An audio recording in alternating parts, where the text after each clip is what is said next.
ማተቤን ወረወርኩት ማለት ነውና ከዛ ሴትዮዬ እኔ ሙስሊም እንደሆንኩ ነው የምታውቀው።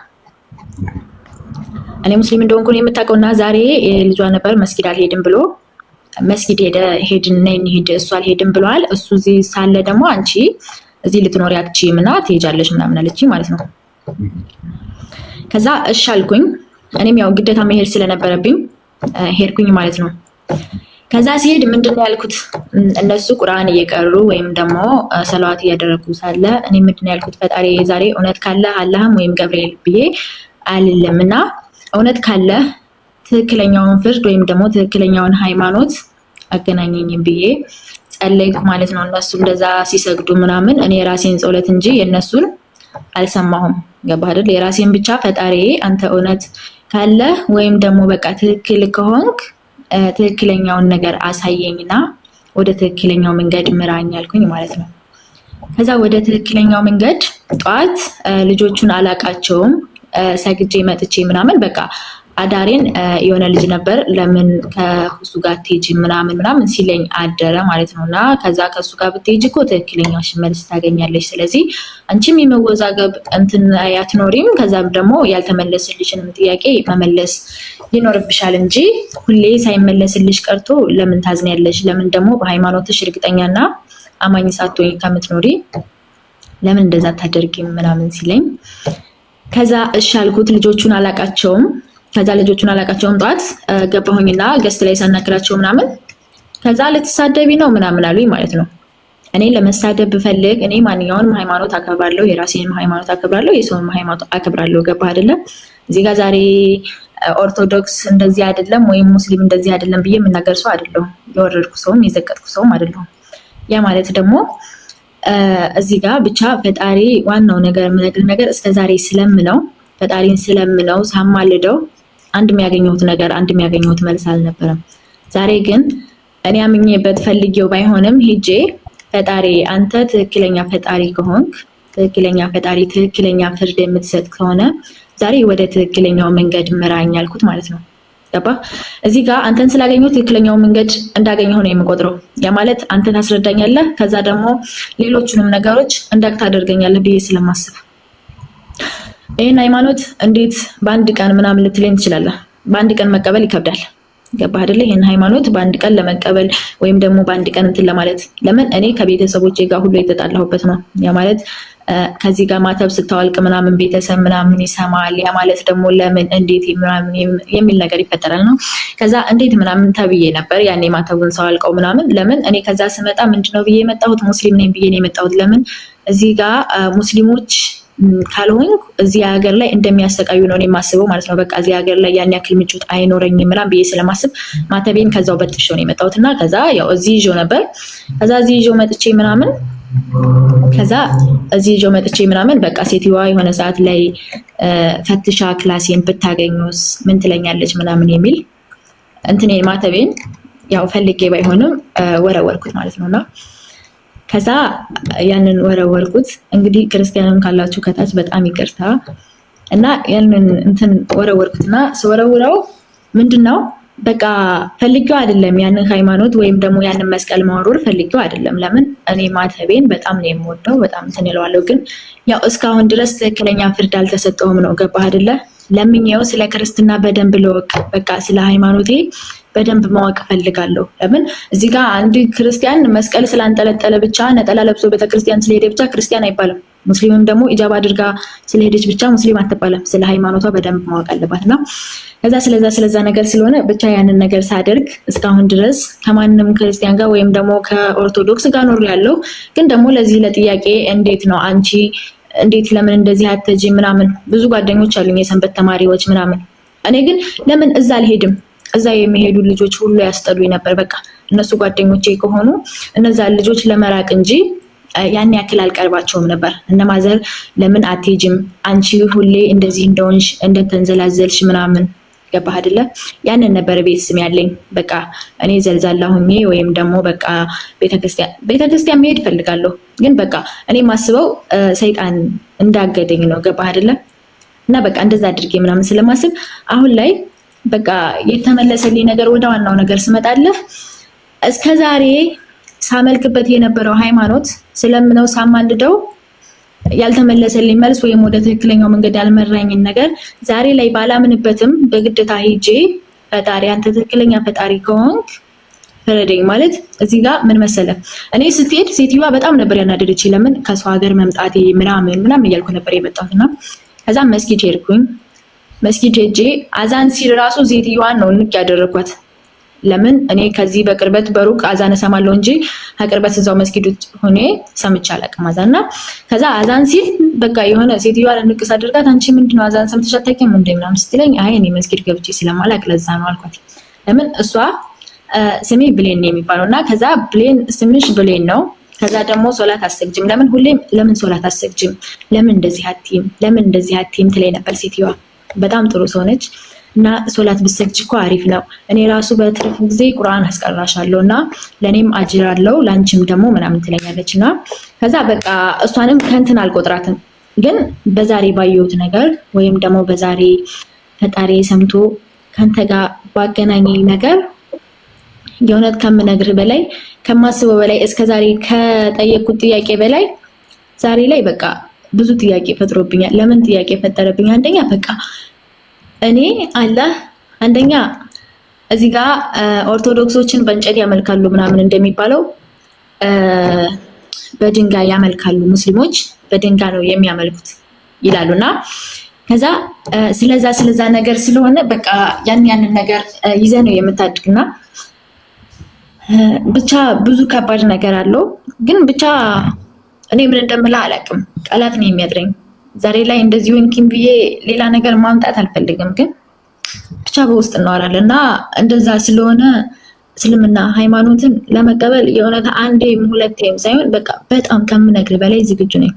ያ ማለት ግን ይሄንን ስለነገርከኝ ብቻ ሳይሆን እኔ ስለ እስልምና የሚያሳውቀኝ በደንብ እንድታሳውቀኝ እፈልጋለሁ። ገባህ አይደለ? እኔ ሌሎች እስላሞች ልጆች አውቃለሁ፣ ሙስሊሞች ልጆች ቁርአን የቀሩ ሶላት የሰገዱ ምናምን አውቃለሁ። ግን ደግሞ አንተ በደንብ ታውቃለህ ብዬ ያሰብኩት ለምን እንደሆነ ታውቃለህ? አንደኛ ለራስህ ሃይማኖት ብቻ ሳይሆን ለሁለቱም ሃይማኖት አነጻጽረህ ነው እንትን የምትለውና በቃ አንዳንዴ ሚዲያ ላይ ስትሆን ሶሻል ሚዲያ ላይ ስትሆን እዚህ ጋር ወይ ለፎሎ ያደርጉታል ወይ ለሆነ ነገር ያደርጉትና የራሳቸውን ሃይማኖት ብቻ ነው ገልብጠው የሚያሰሙ ማለት ነው። ገባህ አይደለ? ክርስቲያኖቹም ሙስሊሞቹም። ለምን እዛ ጋር መጀመሪያ የሄድኩባቸው ልጆች ምንድነው ያሉኝ? አንቺ ትክክለኛውን ሃይማኖት መኖር ካለብሽ ትኖሪያለሽ፣ ካልኖርሽ ደግሞ አንቺ እንደውም ክርስቲያን አትመስሊኝም ምናምን ያሉኝ። ያ መሆን የለበትም። ሲቀጥል ያው ይህንን ከጥፋት ብቻ ባልወስደውም ግን እንደዛ መሆን አልነበረበትም። ግን ችግር የለውም። ለምን እኔ ከዛ ከኦርቶዶክስ ልጅ ጋር መጣላት የማልፈልገውን አጣልተውኛል። ገባህ አይደለ? እኔ ፈልጌው ወይም አስቤበት ሳይሆን እንደዛ መሆን የለበትም ማለት እዚህ ጋር የትኛውን ሃይማኖት ወይም ደግሞ የሰው ልጅ ምን አይነት ነገር ይዞ እንደሚመጣ አይታወቅም። ገባህ አይደለ? እኔ ዛሬ ሄጄ ሴትዮዋ ዛሬ ሄዳ ገትታ ይዛኝ ሄዳ ያንን ነገር ባልሰማ ኖሮ ወደ አንተም ጋር ወደዛም ወደ ልጅ ጋር አልደውልም፣ ያንንም ልጅ አላወራውም። ያንንም ልጅ አወራሁት በመሰለህ ዋትስአፕ ላይ ነው የምናወራውና ከዛ ዛሬ እኮ ሴትዮ መስጊድ ይዛኝ ሄዳ አዛን ሲባል ደንግጬ ሴትዮዋን ጨመደርኳት እና ፈጣሪዬ አንተ እውነት ካለህ አንተ እውነት ፈጣሪ ከሆንክ ትክክለኛ ሃይማኖትን አሳየኝ ማለት በቃ ግለጽልኝ እና ደግሞ በትክክለኛ ሃይማኖት እንድጠራ ወይም ደግሞ ትክክለኛ አምልኮት እንድኖረኝ አድርገኝ ብዬ ጸለይኩ ምናምን ስለው ከዛ ሁሌም ይነግረኛል ስላንተ ለምን እሱ ጋር አትሄጂም ግን ያኔ እንደዛ ሲሉ ጭራሽም ነው የምንትን ማለው ማለት ነው። ለምን በቃ እሱን እንደ ጥላቻ አንተ የራስን ሃይማኖት እንትን ለማለት የሰው ሃይማኖት እያነቅ ምናምን ያንን ነገር ነው እናምለው። ከዛ ዛሬ ግን ምንም ሳይለኝ ልጁ አንድ ቃል ብቻ ያንተን ነገር ነገረኝ። በቃ ሁሱ ብለሽ ሰርች አድርጊ ምናምን አለኝ። ሰርች አደረኩ። ብዙ በስምህ ብዙ ልጆች አሉ። ያው በስምህ ብዙ ልጆች ቢኖሩም ያው ፈጣሪ ብሎ አገናኘኝ ማለት ነው።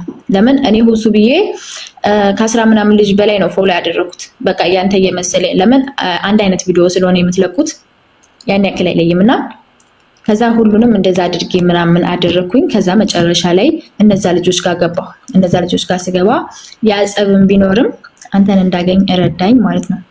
እና ከዚህ በላይ ያው የማምንበት ነገር የለም ማለት ነው። ዱዓ ባደረኩበት ወይም ደግሞ ጸሎት ባደረኩበት ሰምቶኝ ከዚህ አድርሶኛል። ስለዚህ ያው እሺ በጣም ጥሩ። እና አሁን እስልምናን ለመቀበል ዝግጁ ነሽ ወይስ ንገሪኝ? አዎ ዝግጁ ነኝ፣ ግን ዝግጁ በሆነም በደንብ በዚህ ብቻ እንድበቃ አልፈልግም። ይሄን አስረዳዋት ብለህ ለምን እዚህ ጋር ነገርከኝ እንደዚህ ናቸው አልከኝ እንጂ ስለ እስልምና አላወቅም። ኢስላም ብሎ ማለት ለአንድና ብቸኛ ለሆነው አምላክ ለአላህ መገዛት ማለት ነው። معنى الإسلام يعني الاستسلام لله والانقياد له بالطاعة والخلوص من الشرك والبراءة من أهله.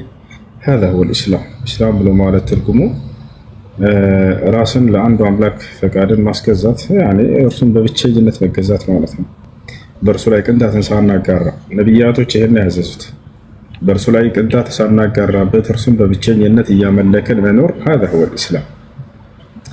وما خلقت الجن والإنس إلا ليعبدون إلا الله. سوتشن أنين عندك جزء ينجيل ليلا لما نفترقوا ملا نبياتو كله يستمروا إسلام يهنا. الله في القرآن لا يسيناقر من الآن ولقد بعثنا في كل أمة رسولا أن يعبدوا الله واجتنبوا الطاغوت له. محمد هو برقتم ودعيان دالو هزب نبيات اللي كيالو نزيام نبيات يستمروا ينبروت الله ببتشنينة تجازو كرسو جالو تعوتو كله راقوا مالتنا بريلا. نوح لمسالي ولقد أرسلنا نوحا إلى قومه فقال يا قوم اعبدوا الله ما لكم من إله غيره. يا لين نقرأ برقتم نوحا وده هزبوچو لكيو نبر إلى لابنك الله أرسم سيستمراتشو من على هزبوچه هوي الله ببتشنينة تجازو كرسو جليلا ما نم جيتا أملاك يلاتشوهم يلاتشو عليهم. وإلى عاد أخاهم هودا قال يا قوم اعبدوا الله ما لكم من إله غيره. وإلى ثمود أخاهم صالحا قال يا قوم اعبدوا الله ما لكم من إله غيره. كل نبيات إني استمرت يهنو إسلام بلومات اللهم بتشجنة مجزات كرسو جالو بعد أملكوشن كل مراك مسيهم يستمروا يهن نبر. وإن الله ربي وربكم فاعبدوه هذا صراط مستقيم. المسيح من على يعني بجيتا أن أنت بجيتا أرسو الله نو أرسم بتشجنة تجزو تهنو كتتنيا ومن قد على شويلا. مسلمي إني استمروا إنما إلهكم الله لا إله إلا هو وسع كل شيء علما. لموسى أملاكات جهرسو الله بتشانو كرسو بستقر ليلا ما نم أملاك إلا وكتم هن البوتايا كابب هنا يالينا كرا. أبراهيم إني استمروا وإبراهيم إذ قال لقومه اعبدوا الله واتقوه ذلكم خير لكم إن كنتم تعلمون. إنما تعبدون من دون الله أوثانا وتخلقون إفكا إن الذين تعبدون من دون الله لا يملكون لكم رزقا فابتغوا عند الله الرزق واعبدوه واشكروا له إليه ترجعون. إلى أبراهيم لهزبوچو من استمراتشو هزبوچه هوي اللهن ببتشينة تجزو أرسولا بتشافروت يمتاوقو بتهونو يهلا إن أنت يتشالنا علاتشو. كزيان بوهنا أبراهيم كالله جالو بعد أملكوچن هلو تاوت هلو تراتشو. إنما تعبدون من دون الله أوثانا علاتشو نزيا كالله جنب تجزواتشو هلو تاوتوچ ناتشو على ወተኽሉቁነ ኢፍካ በራሳችሁ አማልክት ናቸው ብላችሁ ፈጥራችኋቸው ነው አለ። የሰው ፈጠራዎች ናቸው ከአላህ ውጭ ያሉ አምላክ ተብለው የሚጠሩ ሁሉ ራሳቸው ሰዎች አምላክ አድርገዋቸው ነው እንጂ አምላክ ምንም አጋር የለውም። ከእርሱ ውጭ ሌላ ማንም አምላክ የለም። ወተኽሉቁነ ኢፍካ ኢነ الذين تعبدون من دون الله لا يملكون لكم رزقا አላቸው። አብርሃም ምን አለ? እነዚያ ከአላህ ውጭ የምትገዟቸው ሁሉ ለእናንተ ሲሳይን ሊለግሷቸው አይችሉም ማለት فابتغوا عند الله الرزق. ሲሳይ ስትፈልጉ ከአላህ ብቻ ፈልጉ ጸጋ። واعبدوه واشكروا له إليه ترجعون. እርሱን በብቸኝነት ተገዙት ስለዋለላችሁ ጸጋ እርሱን ብቻ መስግኑት በምትሞቱን ጊዜ ወደ እርሱ ነው የምትመለሱት ይላል። እና ይህ ነው አምላክ አላህ ሱብሓነሁ ወተዓላ ለዚህ ዓላማ ነው የፈጠረን እርሱን በብቸኝነት እንድንገዛ ነብያቶችን ሁሉ የላካቸው ይህን አስተምሮ ለትውልድ እንዲያስተምሩ ዘንድ ነው። ለአላህ ሱብሓነሁ ወተዓላ ታዛዥ መሆን እርሱን በብቸኝነት ማምለክና መገዛት ከእርሱ ውጭ ያሉ ባዕድ አምልኮችን መራቅ هذا هو الإسلام. ይህ ነው ኢስላም ብሎ ማለት ነው። እሺ ማለት ካዕባ ማለት ምን ማለት ነው? ማለት ካዕባ ምንድነው? በጣም ጥሩ። ካዕባ ማለት መካ ላይ የሚገኘው ያ አራት ማዕዘኑ ካዕባ ይባላል። አይ ማለት እሱን አውቃለሁ ግን ማለት እናንተ የምታመልኩት ነው ወይስ የአላህ አምሳያ ነው? ምንድነው? አይደለም፣ የምናመልከውም አይደለም፣ የአላህ አምሳያ አይደለም። አቅጣጫ ብቻ ነው የሶላት አቅጣጫ። እንግዲህ ሰዎች ወደ ተዘበራረቀ ቦታ ወደ ተለያየ ቦታ እንዳይሰግዱ ወደ አንድ አቅጣጫ ብቻ እንዲሰግዱ የተቀመጠ ምልክት ነው። አላህ ስብሐነሁ ወተዓላ ነው እንዲሰራ ያዘዘው። ነቢያቶች ናቸው የሰሩት። ለትልቅ ዓላማ ነው የተሰራው፣ ለሶላት አቅጣጫ ይሆን ዘንድ እና የሐጅ ስነስርዓት መፈጸሚያ ይሆን ዘንድ፣ ሁለቱን ታላላቅ የእስልምና መሰረቶች መፈጸሚያ ይሆን ዘንድ ነው። ሶላት ወአልሐጅ፣ የሶላት አቅጣጫ እና የሐጅ መፈጸሚያ ቦታ እንጂ ሌላ አይደለም። አላህ ስብሐነሁ ወተዓላ አቅጣጫ ብቻ እንደሆነ በቁርአን ላይ ሲገልጽ ምን ይላል? ፈወሊ ወጅሀከ ሸጥረል መስጂዲል ሐራም ይላል። ሶላትን በምትሰግድ ጊዜ ፊትህን ወደ ቂብላ አቅጣጫ ዙረህ ስገድ ይላል። አቅጣጫ ብሎ ቃል በቃል ይጠራዋል። የስግደት አቅጣጫ እንጂ ሌላ አይደለም። መዝሙረ ዳዊት ላይ ዳዊት ሲናገር ወደ ቤተ መቅደስህ ዙሬ እሰግዳለሁኝ ይላል። አየሽ፣ ወደዚያ ስለሰገደ ያንን አምላክ አድርጎታል አይደለም። ወደ እርሱ አቅጣጫ ይዞሩና ይሰግዱ ነበረ። ተሻላል። ይህ ነው።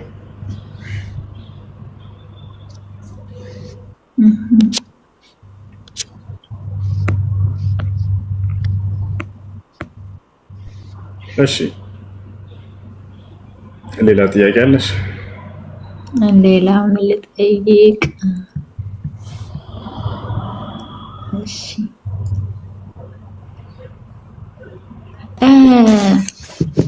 ነብዩ መሐመድ ለምንድን ነው የ9 ዓመት ልጅ አገባው? ነቢዩ ሙሐመድ ሰለላሁ ዐለይሂ ወሰለም እናታችን ዓኢሻን ለምንድን ነው ያገቧት? ከአላህ ሱብሓነሁ ወተዓላ የመጣ ትዕዛዝ ነበር። እርሳቸው ሂደው እንዳውችን ልጅ ለትዳር ፈልጌ ምናምን እንደዚያ ብሎ አልነበረም። ነገር ግን ከአምላክ ዘንድ በመልአኩ ገብርኤል ልጅ በጅብሪል ዐለይሂ ሰላም አማካኝነት የመጣ ትዕዛዝ ነው።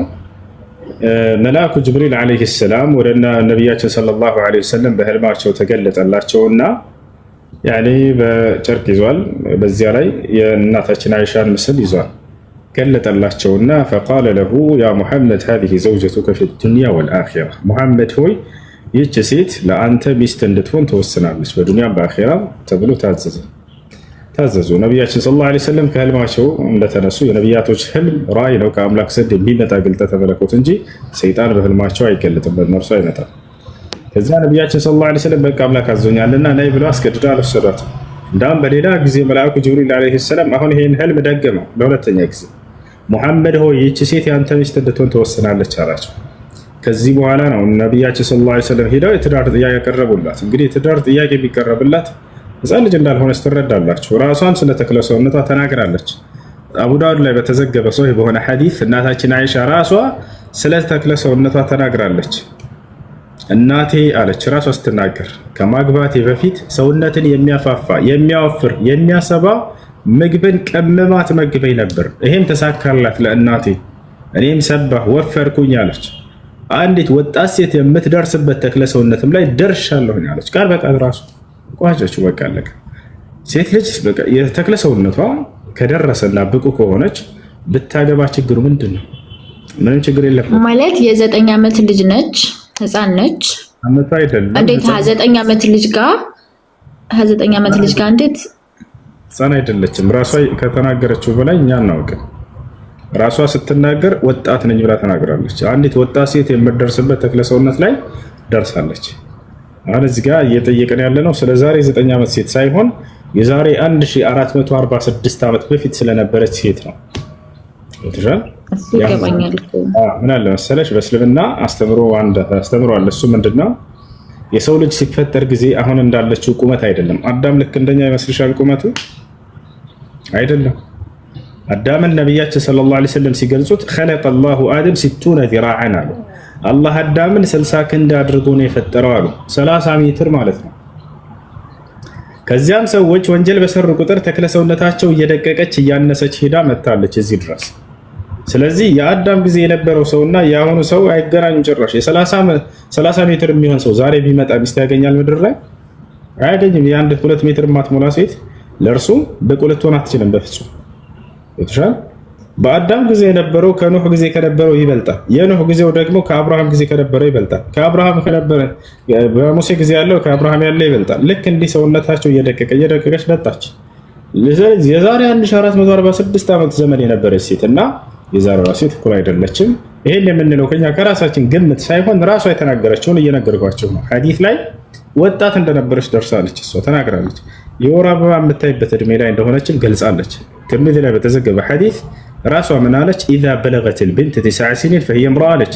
በዚህ ዘመን ሴት ልጅ 9 ዓመት ከሞላት እርሷ ለአቅመ ሔዋን የደረሰች ሴት ሆናለች። እምረአ ማለት ሰገር ወይ ከህፃንነት እድሜ ወጥታለች ማለት ነው።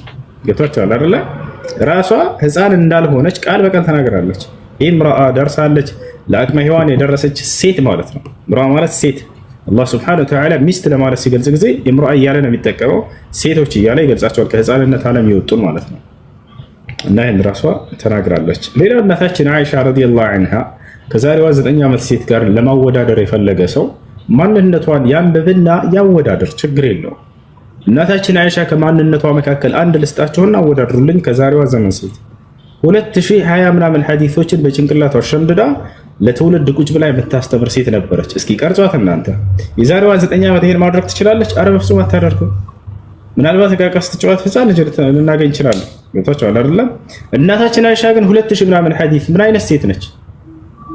በጣም ትልቅ ሴት ነበረች። ሷሃቦች ኺላፍ በሚፈጠር ጊዜ በመካከላቸው ሃይማኖታዊ ጉዳይ ሲጋጩ እናታችን አይሻን ሄደን እንጠይቅ እያሉ ፈትዋ የሚጠይቋት ትልቅ አስተማሪ ሴት ነበረች። ሐታ የጦር ሜዳ መርታለች። የ9 ዓመት ሴት ዛሬ ትመራለች እንዴ? አትመራም።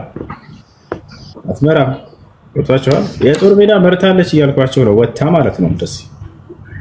እና ስለዚህ ከተክለሰውነቷ አንጻር ነው ዋና የሚታየው እሱ ነው። ተክለሰውነቷ ደግሞ ደርሳለች። አረብ ሀገር የኖራችሁ ሰዎች ይሄን ማየት ትችላላችሁ። ኢትዮጵያ ላይ ያለች የ10 ዓመት ልጅ እና የአረብ ሀገር ያለች 10 ዓመት ልጅ አካላቸው እኩል ነው ማለት? አይ የ10 ዓመት ልጅ ቤት ውስጥ የለም እኮ ማለት። አረብ ሀገር ያሉ ሰዎች ሴቶች እና ኢትዮጵያውያን ያሉ ሴቶች እድሜያቸው ተመጣጣኝ ቢሆንም ተክለሰውነታቸው የነዚህኞቹ በጣም ትልቅ ነው። እና ያ ነው ከዚህ ከግምታዊ ነገር ሳይሆን እናታችን አይሻ ራሷ የተናገረችው ነው የሚገዛን። በዚያ ላይ ምን አይነት አደጋ ደርሶበታል ነው ጥያቄው። ምንም የደረሰበት ነገር የለም። እንደው ሰዎች እንደሚገምቱት እና እንደሚያስቡት እንደዛ አይደለም። እና ተክለሰውነቷ እንደደረሰ ራሷ የተናገረችው እሱ ትልቅ ማስረጃ ነው የሚሆነን የእርሷን ማንነቷን ማንበብና ያንን መረዳት እንጂ ከዛሬዋ ጋር ማወዳደር አይደለም። እሺ ሌላ ጥያቄ አለሽ? ሌላ ጥያቄ? አይ ሌላ ጥያቄ እንኳን የለኝም። ደግሞ ቀስ እያልኩኝ እጠይቃለሁ ሲገባኝ። አይ አብሽር። እንዴ የምትነግረኝ ነገር ካለ ይጠቅማታል ብለህ የምታስበው ነገር ካለ ነገር። እኔ ላንቺ ሊጠቅምሽ መጀመሪያ ነገርኩሽ ስለ ኢስላም የነቢያቶች ሃይማኖት። ስለ ኢስላምማ ነገርከኝ እኮ ስለዛ ሳይሆን በቃ ማለት እንዴት አድርጌ እዚህ ጋር እኮ ነግሬያለሁ አይደል እንዴ? ኢስላም ነኝ ብቻ ስላልክ ኢስላም አትሆንም። ለምን እዚህ ጋር እኔ ሃይማኖቱን